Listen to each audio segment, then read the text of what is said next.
guys, mga weatherproof utility box with amco box or utility box surface type. So ito yung ating gagawin.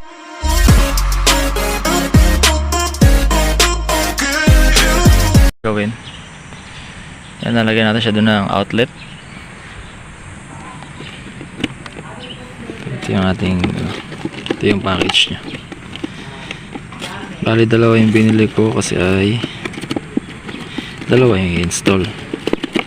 Gandahan dito, kasama siyang tugang, pero meron siyang plate pang 1 gang. 1 gang lang ilalagay natin.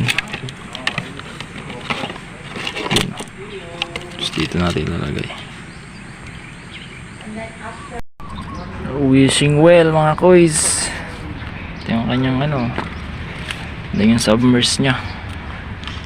So ang gagawin ko ay tinatawag na resistance test bago natin i-plug yung unit o yung submerged pump. Ganyan siya. Nakatinch tayo sa most sensitive mega ohms. Isang lead, lagyan natin sa tubig. Yan. So kung bakit ganyan, let me know in the comment section. Thank you. See the range or open loop. At yun na nga, binuhay na natin. Karilak sa utak kung ganitong may tunog ng tubig na umaagos.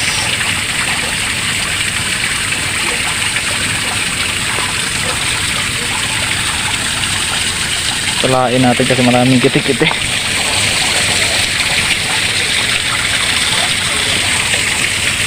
Insyo nagtagpo, pero di tinadhana, wide series pala kailangan niya.